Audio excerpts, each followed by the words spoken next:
welcome. You're watching Midday News on Rajya Sabha television. I'm Aishwarya Kapoor with you, and here are the headlines. Rajya Sabha adjourned till 2 p.m. after Congress uproar over developments in Karnataka. 0 hour and question hour stalled for the second consecutive day. General discussion on union budget on agenda.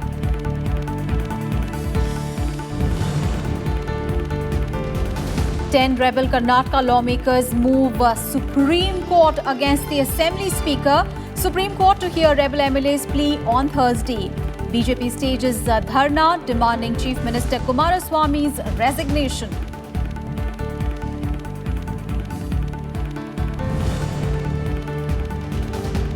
General discussion on union budget to continue in Lok Sabha. Finance Minister expected to reply to the debate. Key bills also listed for consideration and passing.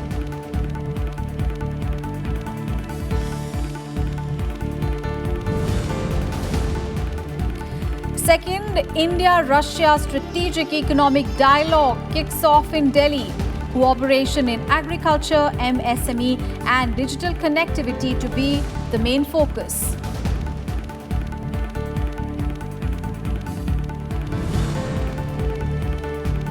And in the Icc Cricket World Cup, rain pushes India-New Zealand semi-final match into reserve day today. Kiwis will play out remaining 3.5 overs with 211 runs on board.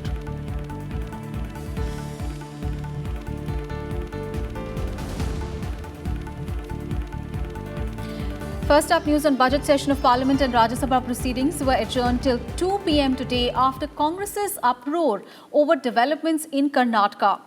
The upper house began the day with a reference of obituary to former member R. Ramakrishnan, and matters of public importance were raised during 0 hour. Sri R. Ramakrishnan represented the state of Tamil Nadu in this house from June 1980 to June 1986. He also served on the panel of vice chairman from 1981 to 1984. In the passing away of Sri R. Ramakrishnan, the country has lost a distinguished parliamentarian and a sports enthusiast. We deeply mourn the passing away of Sri R. Ramakrishnan.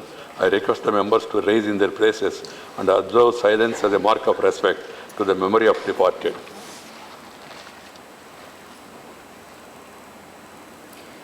The chair continued with the 0 hour submissions even as Congress members raised slogans over Karnataka crisis, and amid din, Chairman M. Venkaiah Naidu adjourned the House till noon.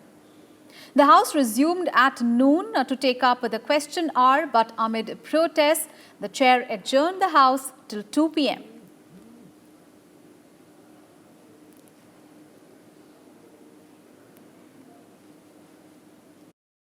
It is very important question. So much money has been spent on this. The entire country is watching us. The House is adjourned to meet at 2 p.m. Simulation. Meanwhile, the political crisis in Karnataka today reached the Supreme Court as 10 rebel Congress and JDS MLAs moved their plea, alleging that the State Assembly Speaker has been deliberately not accepting their resignations. A bench headed by Chief Justice Ranjan Gogoi took off the submission of rebel MLAs and assured that it will see whether their petition can be listed for an urgent hearing on Thursday.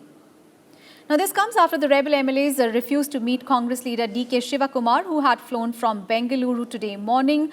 The MLAs remained inside the Mumbai hotel where Shivakumar was barred entry by the Mumbai police. The police denied entry to Shivakumar on the basis of allegations of threat to life that were made by the rebel MLAs in a late night letter. Meanwhile, BJP MLAs and MLCs led by State President B.S. Yediyurappa staged a dharna near Gandhi statue in Vidhan Sauda premises in Bengaluru, seeking the resignation of Chief Minister H.D. Kumaraswamy. Now, the party claims that Kumaraswamy has lost majority after 14 MLAs of the ruling Congress-JDS coalition quit. The State Assembly Speaker had held on Tuesday that the resignations of 9 out of 14 rebel MLAs were not in order. The Congress has sought the intervention of Speaker K.R. Ramesh Kumar in disqualifying the rebel legislators. Remember, the crisis began on Saturday when 13 MLAs of the ruling coalition resigned, and on Monday, 2 independent MLAs, H. Nagesh and R. Shankar, also withdrew their support. Now, if the resignations of the 14 MLAs, including 11 of the Congress and the 3 JDS, are accepted, the coalition's tally will be reduced to 102.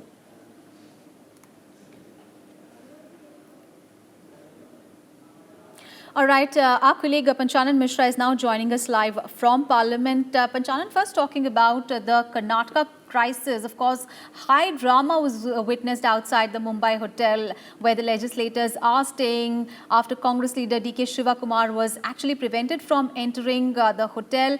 And we understand that Section 144 has also been imposed outside the Mumbai hotel. Meanwhile, the Supreme Court is also likely to take up the plea by rebels against Karnataka Speaker for not accepting the resignations of the rebel MLAs. So what more updates you have on that story?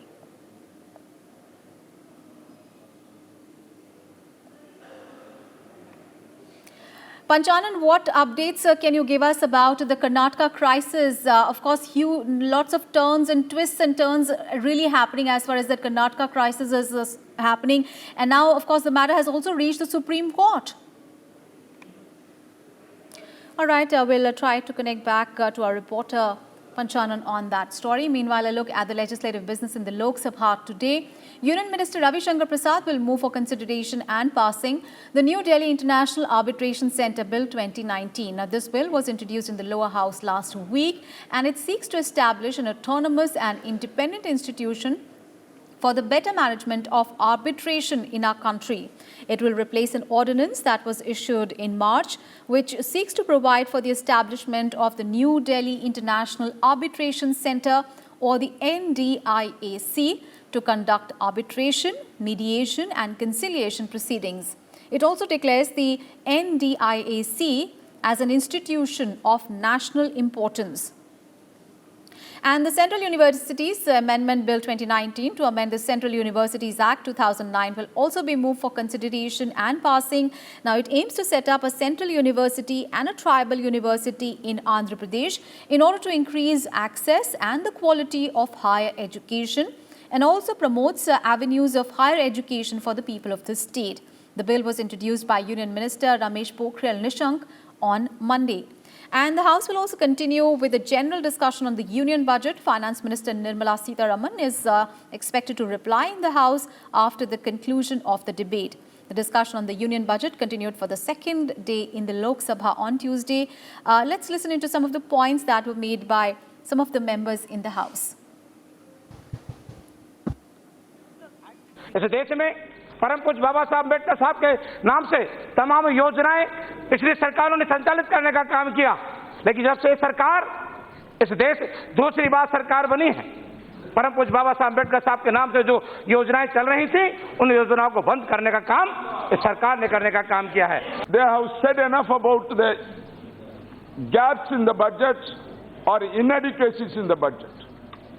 Anytime when we walk out or when we sit and watch the budget presentation, at the end of it, anybody would come to know about the size of the budget, what is the total revenue, what is the total expenditure, whether it is a deficit budget or a surplus budget, and from where the funds are going to come.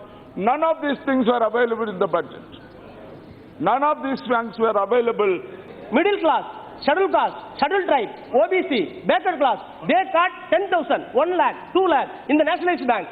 Their properties are attached. Whereas we are 5.55 lakh crore that has been written off. What is this justification? What has been seriously imposed here, it should be withdrawn. I want this kaju. The kaju import is now, it is 40%, it has gone to 70%. And at least 1 crore of kaju worker will be unemployed if further this tax has been charged there. तो मोदी सरकार का मकसद 2019 के budget से नए भारत की नींव रखना है. मोदी सरकार का विजन क्या है?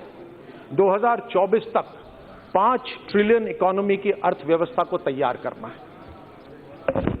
बहुत से विपक्ष के जो वक्ता थे उन्होंने कहा कि साहब रेवेन्यू कहां से जनरेट होगा, पैसा कहां से आएगा, फिस्कल डेफिसिट की बात करी। मुझे लगता है कि सबसे जरूरी जो चीज है वो इच्छा शक्ति की है, कमिटमेंट की है। मैं इस तरह से इस बात को रखता हूं कि बेशक साधन कम है लेकिन हम उम्मीद जगा लेंगे। All right, Panchanan Mishra, colleague, is now joining us live from Parliament. Panchanan, now the issue, of course, of a political crisis in Karnataka, we saw again reverberating in both houses of Parliament today. Of course, Rajya Sabha adjourned till 2 p.m. and in Lok Sabha, opposition also held protest during a hearing of matters of urgent public importance. What can we expect in the post-lunch session in both Lok Sabha and Rajya Sabha? Yes, Aishwarya, second consecutive day in Rajya Sabha, the matter of Karnataka crisis was raised by Congress and there was disruption in Rajya Sabha. First of all, at 11, when the Rajya Sabha begins, there was a proceeding for 15 hours. Their matter was raised during the 0 hour. But suddenly, after 15 minutes, the Congress members came into well and then slogan shouting was started. So that the proceedings was disrupted and Chairman M.K. Naidu adjourned the House up to 12. And at 12, the situation was the same, so House has been adjourned up to 2. After 2, it's expected that budget discussion will be taken up, but the Congress leaders are saying that they will raise this issue of Karnataka crisis again. So we have to see what type of proceedings will be there. But in Lok Sabha, the matter was raised, but there was a smooth functioning of 0 hour and question hour, and after 2 p.m. We are expecting that Finance Minister Nirmala Sitharaman is going to reply, because the discussion is complete in last 2 days, and yesterday we have seen that discussion took up to 11 p.m. in the night. So discussion is complete and we are expecting that at 2 there will be a reply from Nirmala Sitharaman. And after that, you can expect 2 bills will be taken up. First is arbitration bill and second is related to Central Universities Amendment Bill. Arbitration is an important bill as India wants to become a hub of arbitration. And second, this Central Universities Act, through this there will be a Central University will be set up in Andhra Pradesh as is what they promised in Andhra Pradesh Reorganization Act. So this is all the summary in the Parliament. But Karnataka crisis, Karnataka issue is dominating in Rajya Sabha. Absolutely. And now that you've mentioned about the issue is reverberating in both houses of Parliament, also give us an update of the high drama that is, unfolding outside the Mumbai Convention Center Hotel, where these legislators are staying, because D.K. Shivakumar was actually prevented from entering the hotel and meeting these legislators. And we understand that Section 144 was also imposed outside the hotel. Meanwhile, the matter has also reached the Supreme Court. Any updates that you can give us? Exactly. From 6th of July, this entire up and down begins in Karnataka, and when 13 MLAs, 10 from Congress and 3 from JDS, resigned and they became rebel. So, and after that, 2 other independent MLAs also resigned from this coalition, JDS and Congress. After that, there is a crisis in Karnataka, and this crisis now reached to first Goa in the hotel, and now all the MLAs has been kept in Mumbai hotel. So from Congress side, from Delhi, Ghulam Nabi Azad has been sent in Bangalore to settle the issue, and also B.K. Prasad is also there. And Congress leader from Karnataka, D.K. Shivakumar, is in Mumbai to negotiate all these issues with rebel MLAs. And we have seen that Speaker of Karnataka Assembly has said that resignation of most of the MLAs are not in order, so it's not in proper. So certainly Congress got some time to deal with the issue, and it's a little breather for the Congress and JDS alliance. But the matter same time reached to Supreme Court, and from these rebel MLAs reached to Supreme Court, and we have to wait what Supreme Court will say. Is there any hearing on this? But certainly the crisis is going on, and we have to wait and watch, because the assembly session of this Karnataka assembly is not so far. So we are hearing that on 17th there may be a floor test also. So it has to be seen, wait and watch. All right, wait and watch and see how things change as far as Karnataka political crisis are concerned. Thank you so much, Panchanan, for all those updates on that story. We'll keep coming back to you in subsequent bulletins. And on to some other news now with focus on 6 core areas of cooperation. Second, India-Russia Strategic Economic Dialogue is underway in New Delhi today. Now, the event is co-chaired by Niti Ayog Vice Chairman Dr. Rajiv Kumar and also Russian Deputy Minister of Economic Development Timur Maksimov. Now, the IRSED, that is the India-Russia Strategic Economic Dialogue, is focusing on transport infrastructure, agriculture, small and medium business support, digital technologies, cooperation in trade, banking and tourism. And speaking at the event, Kumar said that India and Russia are working together to accelerate economic growth between the two nations. Our small and medium businesses in India are not yet a part of either global or regional production chains. And I think that's where we need to change that. I mean, a lot of our small and medium enterprises continue to be local producers, supplying the local economy and at best supplying to some of the Indian OEMs in the auto and other sectors.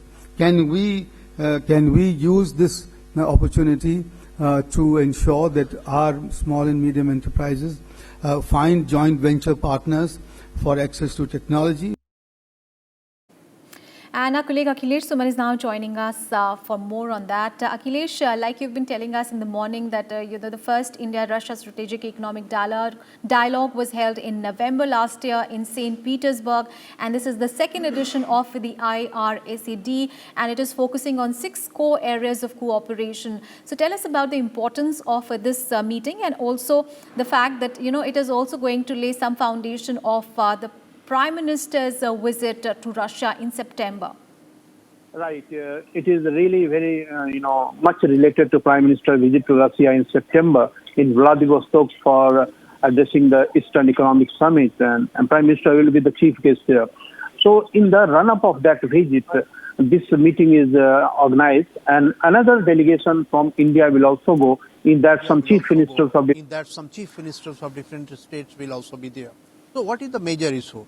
The major issue that India and Russia have huge potential. They are very good friends, age-old friends. You can say that right from independence, India and Russia are very trusted friends or partners.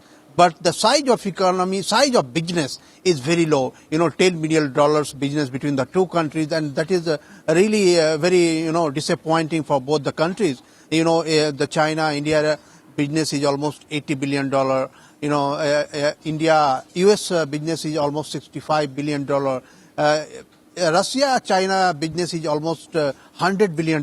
But India-Russia business is just $10 billion. So both Prime Minister Narendra Modi and Russian President Vladimir Putin in Sochi last year in the informal summit had talked about it. That how to increase this, small trade. And for that, they have devised a mechanism, and that mechanism is India-Russia Strategic Economic Dialogue. From that dialogue, it was the first dialogue in St. Petersburg last year, and this is the first dialogue in Delhi, you can say in India, but this is the second dialogue between the two countries on economic issues. The dialogue is oriented towards removing the hiccups in the trade relations between the two countries. There are certain regulations in both the countries that is hindering the growth.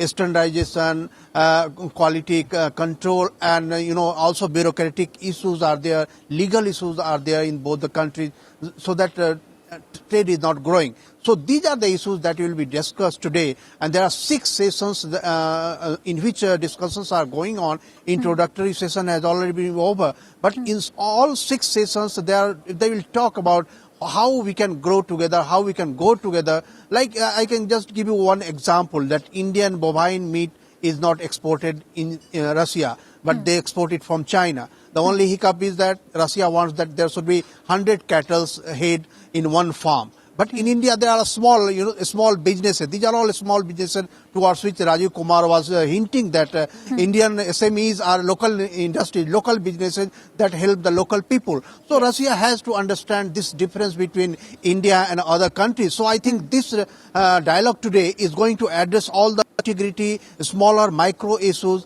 that is hindering the trade relations between the two countries. So the whole effort is, it should not be just bracketed between defense relationship between the two countries, it should broaden. So that is why this discussion today. All right, a very important meeting there going on in New Delhi. Of course, this is also going to lay the foundation of PM Modi's visit to Russia in early September, where he will be the chief guest at the Eastern Economic Forum and also hold discussions with President Vladimir Putin. Thank you so much, Akhilesh, for all those updates there on that story. And on to some other news now. Vice President M. Venkaiah Naidu received UNESCO's latest State of the Education report for India today. The report presented by UNESCO Director recognizes India's efforts and progress in putting a robust legal framework and schemes that have improved enrollment rates of children with disabilities in schools. The report also calls for further measures to ensure quality education in order to achieve United Nations SOG 4 for quality education. And after receiving the report, the Vice President said that the report will help policy makers in formulating the new education policy and take a decisive step towards inclusive, equitable and quality education for all.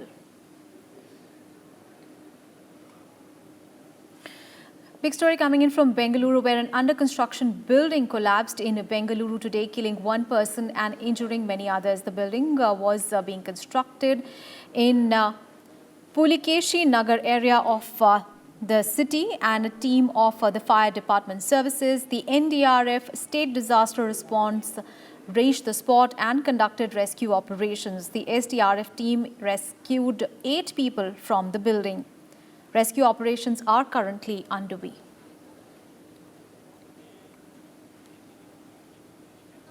News from the northeast of the country, and the flood situation in Assam turned serious on Tuesday, with over 62,000 people getting affected across 8 districts of the state. The situation could turn worse as the Met Department has forecast enhanced rain in the northeastern states, including Assam, in the next few days. Many rivers, including the Brahmaputra, are flowing above the danger mark. In Uttarakhand, from the last few days, intermittent rains and thunder showers are being witnessed. The IMD has again issued heavy rain alert in parts of the state, including in Dehradun, Haridwar and Nainital till 15th of July. Meanwhile, Bihar is also witnessing heavy rainfall since early morning today in almost all districts of the state, and the water levels of several rivers, including Ganga, Bagmati and Burhi Gandak, is increasing due to the incessant rains throughout the state. And in Uttar Pradesh, again, heavy rains lashed different parts of the state today, throwing life out of gear in many cities. The almost entire state is receiving rainfall from the last 24 hours. Meanwhile, the death toll due to Japanese encephalitis in Assam has risen to 64, with the number of positive cases of the disease being 265. And according to the National Health Mission, 26 districts of the state, except Kokrajhar, are affected by the deadly virus. Preventive steps are being taken to combat the situation. The state government has announced a free diagnosis and the treatment of patients in government hospitals, and fogging exercises are also being carried out in affected areas. Big story coming in from the United States, where the House of Representatives will vote today on a legislation that seeks to lift the country cap on issuing of green cards.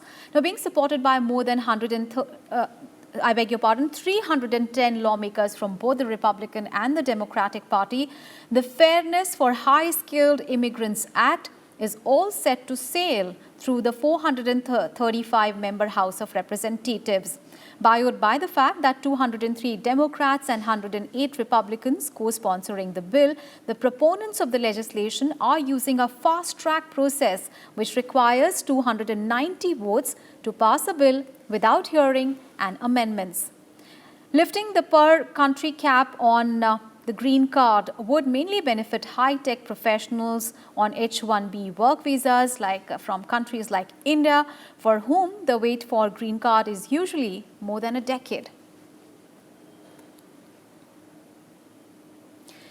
And now all the action from the ICC Cricket World Cup and the first semi-final between India and New Zealand will continue today as the rains have forced the play to go into reserve day on Tuesday. New Zealand will resume their play with their overnight score of 211 for 5 in 46.1 overs, and they will today play out remaining 3.5 overs before India begin their innings. Earlier, New Zealand yesterday won the toss and opted to bat first, with the skipper Kane Williamson and batsman Ross Taylor scoring half centuries. And for India, all the 5 bowlers picked up 1 wicket each. And that is the wrap on this edition of Midday News. Thanks so much for your time.